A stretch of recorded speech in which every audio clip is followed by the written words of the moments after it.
और इस वक्त की अहम खबर, एलजेपी ने खुली धमकी दी है। एलजेपी लीडर पशुपति पारस ने बयान दिया है कि मौसम का मिजाज कभी भी बदल सकता है। इसी तरह से एलजेपी का रुख कुछ भी हो सकता है। 31 दिसंबर तक 7 सीटों की मांग पूरी की जाए। 6 लोकसभा और 1 राज्यसभा की सीट का मुतालबा यहां एलजेपी ने किया है।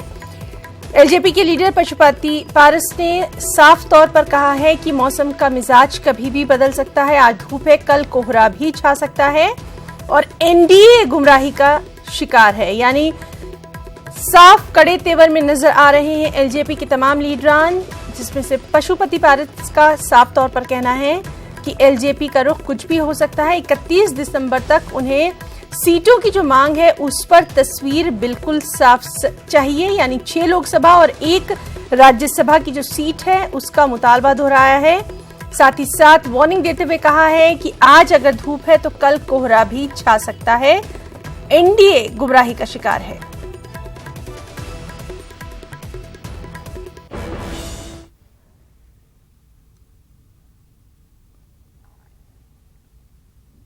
और वहीं एनडीए हलीफों में सीटों की तकसीम पर इख्तिलाफात के सिलसिले में कांग्रेस लीडर शकील अहमद ने कहा कि बीजेपी की अपने हलीफों को धमकाने की आदत पुरानी है।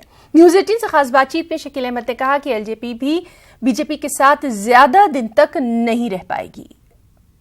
कांग्रेस वरिष्ठ नेता डॉक्टर शकील अहमद हमारे साथ है बात करने के लिए। शकील जी, बिहार की राजनीति पर बात करना चाहूंगी। जिस तरह से चिराग पासवान का बयान आया है वो भी बीजेपी से नाराज नजर आ रहे हैं। सीट शेयरिंग के मामले में कहा जा रहा है वो भी ज्यादा दिन तक बीजेपी के साथ नहीं रहेंगे।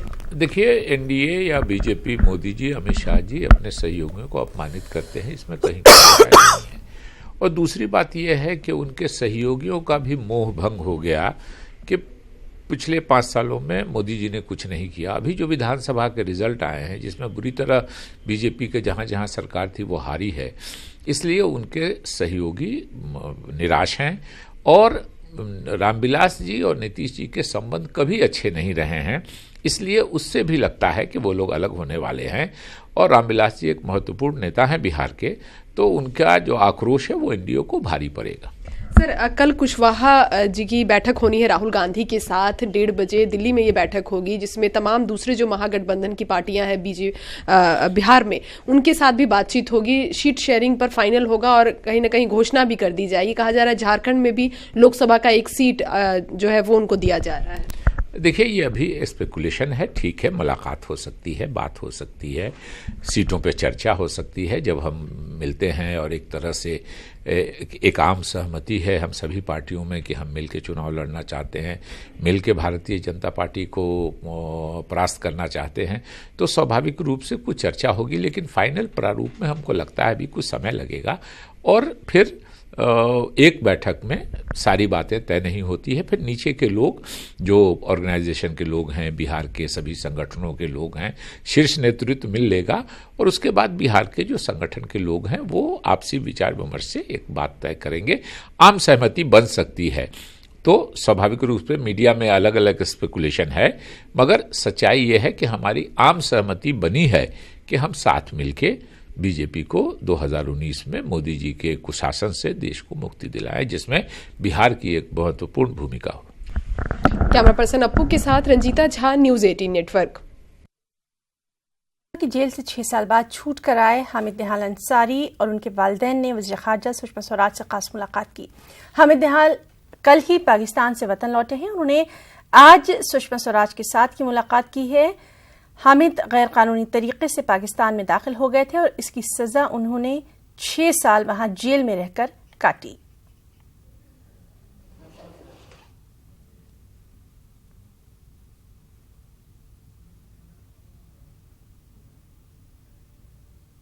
हाँ, ये एक फॉर्मल मीटिंग थी। बहरहाल चूंकि हमारा बच्चा आया, हम बहुत खुश हैं। तो हम चाहते थे कि हमारी खुशी जो है, क्योंकि गवर्नमेंट ऑफ इंडिया हमारे साथ हमेशा आभारी हैं हम गवर्नमेंट ऑफ इंडिया के, हमेशा गवर्नमेंट हमारे साथ रही।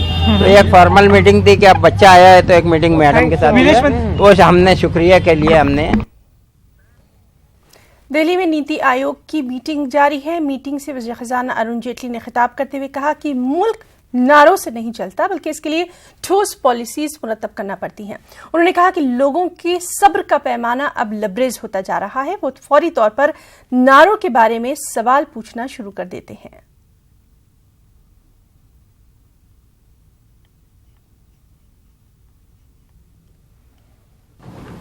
Agenda for India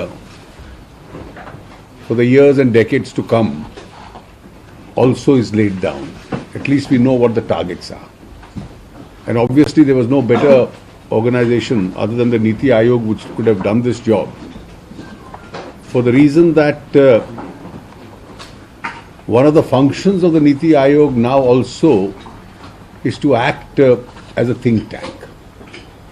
And with the kind of human resource the Aayog has, they obviously have the intellectual facility also to think ahead. That's a facility which persons belonging to different academic streams who constitute the Niti Aayog, who can reflect on the realities of India and then realize as to where we really need to move. I think when we determine the strategy for New India, we also look at where we stand today. We stand at a very important era in Indian history where we can make up for a large number of lost opportunities of the past. वहीं Rafale मामले पर BJP कारकुन मुख्तलिफ मुकामात पर कांग्रेस दफातर के बाहर एहतजाज करते नजर आ रहे हैं। एहतजाजियों ने कांग्रेस पर इल्जाम लगाया है कि उसने रफाल मामले पर मुल्क को धोखा दिया। इस दौरान एहतजाजियों ने कांग्रेस पार्टी के खिलाफ नारेबाजी की है। रफाल मामले में बीजेपी ने लुधियाना, भोपाल, राजस्थान, दिल्ली और कई रियासतों में एहतजाज किया है।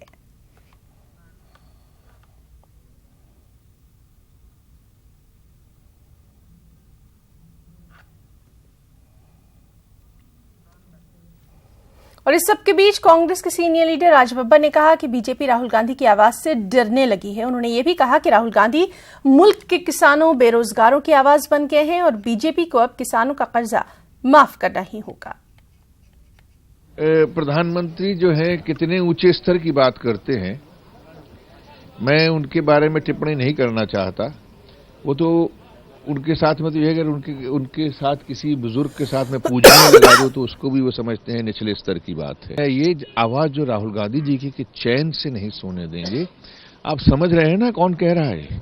राहुल गांधी सिर्फ किसानों की आवाज है, बेरोजगार नौजवानों की आवाज है, उन कर्मचारियों की और उन व्यापारियों की आवाज है जो आज जिससे डरना शुरू हो गए राहुल गांधी की उस आवाज से।